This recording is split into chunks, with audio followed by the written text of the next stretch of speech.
Declan, many congratulations. Another clean sheet, another win. What was the key to unlocking this latest one? To be honest with you, Burnley, since they've come back into the Prem, they've been unbelievable. We've watched a lot of their games, the intensity they have, the wins they've picked up, and obviously to come here to Turf Moor is tough. They've not lost here, and they've maybe lost one in like 18 months, our manager said. So we know it's going to be a tough test, but it was about sticking to our principles, doing the basics really well today. It was a windy day, they play a lot of direct balls, so staying with our pairs and winning a lot of second balls, and in the end our quality shone through, and we could have had 3 or 4 in the first half. Second half weren't the best performance, but showed that other side to it where we can grind out results. 2 contrasting goals. It's important to keep showing those faces, isn't it? Yeah, definitely. I think it's important. We keep scoring goals, and however they come or whoever they come from, everyone can keep chipping in, and 2 goals was perfect for us. Long busting run from yourself? Yeah, I think, to be honest with you, if you look at the goal as a whole, we're defending a long throw in line with our 18-yard box. Big Gabby wins the header, powerful, wants to win the ball, wants to do anything to get a clean sheet, and then we all break, and luckily enough I keep running, and it was a great header. It was a traditional number 9 header, so I'm buzzing. I bet it is. Life's good when you're winning, isn't it?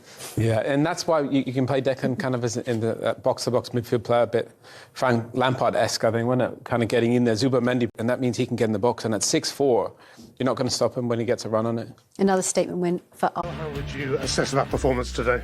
Well, really happy because we came to a really tough place. They lost once in 18 months against Liverpool in the last second of the game, and we knew the difficulty of that. I think the first half we were exceptional, scored 2 goals. Could have scored another 2 or 3 easily and don't concede anything. And in the second half, we dropped a little bit our level, our standards, especially with the ball, without really suffering, apart from the last free kick. Very happy. Victor Gyokeres was immense in that first half, wasn't he? Is he okay, though? I don't know. He felt something muscular in one of the actions. I fully agree with you. I think it was one of the best matches he's played overall. He was everywhere, scored a goal. So very happy with him. 2 goals that were very different but quite familiar in an Arsenal sense, weren't they? Yes, the first one a set piece, and the second one a situation in open spaces. When we arrive, Declan makes a huge run. Leo plays the ball to him. It was really good. We could have scored a few more as well. I think I mentioned Declan's name about 1,000 times in commentary today. He was outstanding again, wasn't he? He was everywhere, and we talk about evolving as a player. I think today, it sums up really well what we want to do with him, the areas that he's affecting the game. Attacking, defending, the opposition box, in our own box, on set pieces. That's what we need from him. Another win and another clean sheet, but does this feel different this season for you? Well, when you keep winning, you are obviously very happy, and we still have huge margin to improve in certain departments. Again, to win that many consecutive matches and the clean sheet is very difficult to do in football. So big credit for the boys.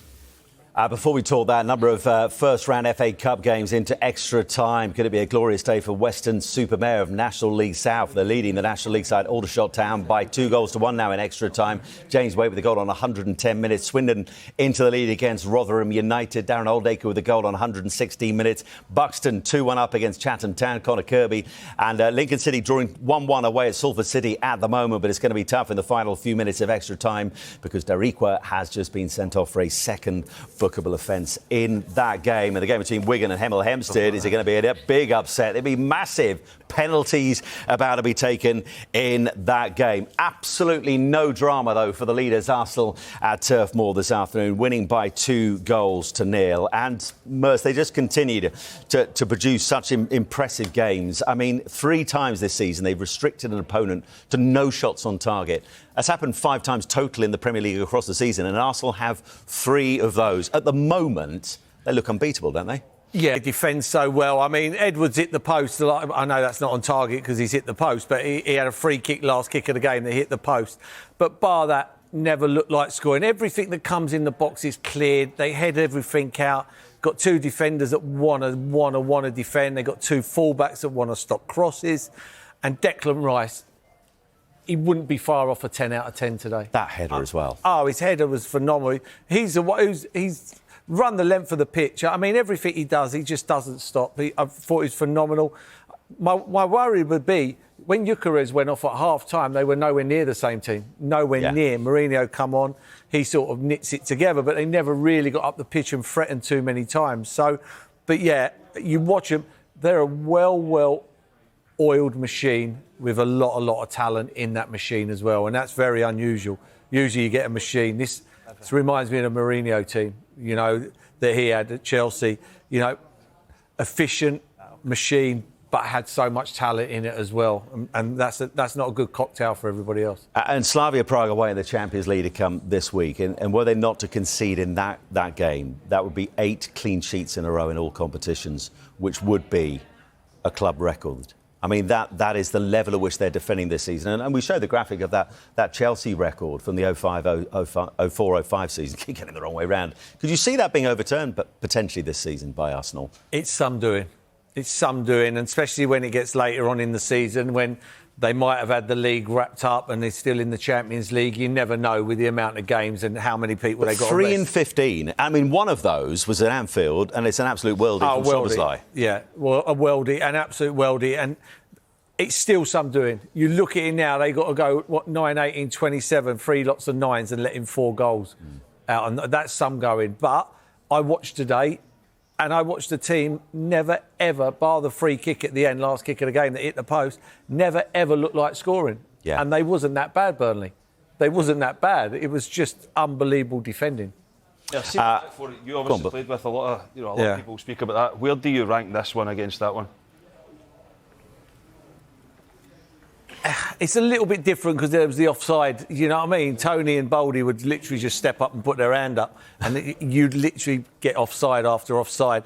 There was a different rule in them days, in my opinion. You know, if you went to close the goalie down and the ball got kicked and it got headed back, you're offside. It don't matter where you are. So I just think with pitches like they are now, and the way the ball's moved, and now I don't see anybody nowadays. You know, when you watch football before, you used to think, oh, he had a bad. No one's got a bad touch anymore, have they? I don't know if it's the pitches or what the game.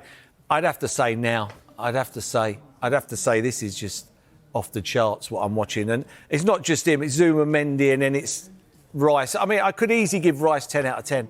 I've never seen it. He just doesn't stop running.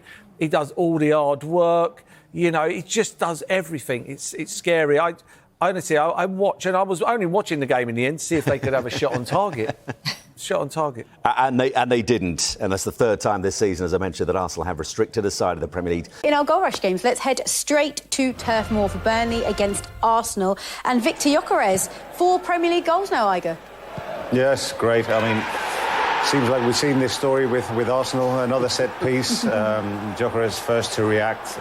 Goalkeeper. 10 set piece goals. Exactly, double figures already, and we're just going into November. Goalkeeper's in no man's land, really. Gyokeres first to pounce, and this was an excellent goal.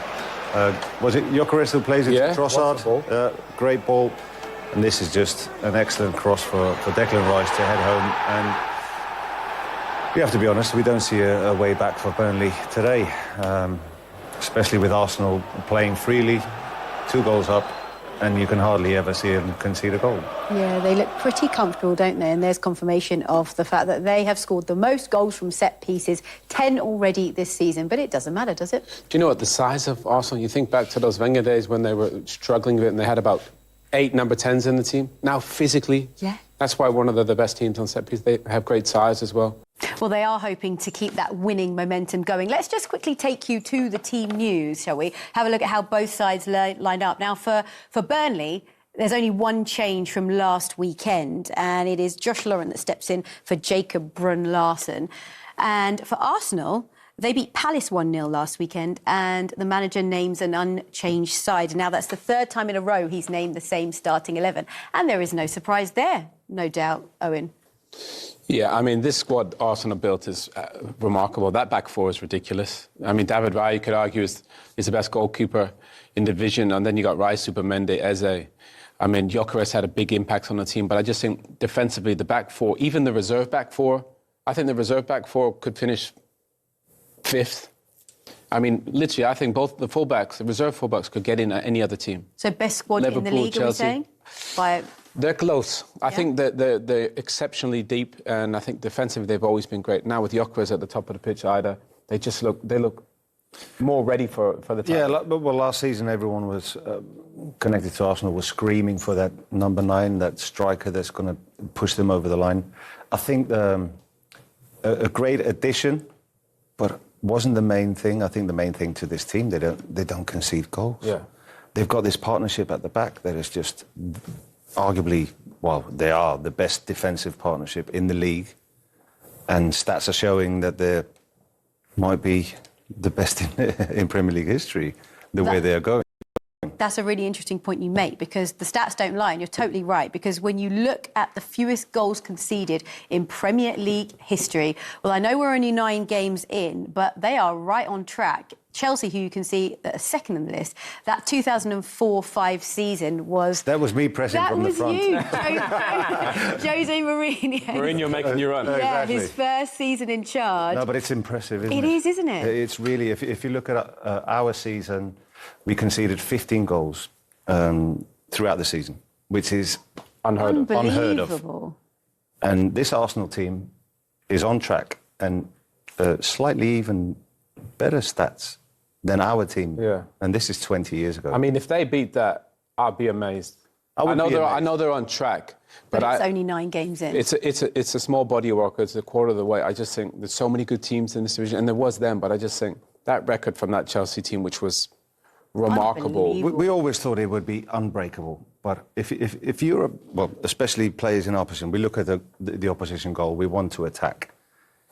If you go out on the pitch having the feeling we're not conceding today, you feel untouchable. You feel like you can win every game, and that's the feeling that we have. Guys? One goal wins it.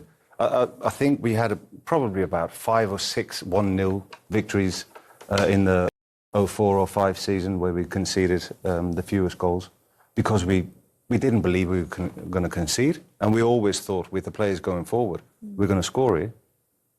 Same thing with Arsenal. I have the same feeling looking at that. It's true that saying that America won defence wins championships. It's true. Do you know, I think if you can defend well, the guys at the top of the pitch, they'll find a way to win you the game. But if you're chasing, 1s and 2s and 3-0s, 4-0s, it's impossible. That's why I think this Arsenal team is brilliant defensively. Goalkeeper is brilliant, and the top of the pitch, they have quality to go win.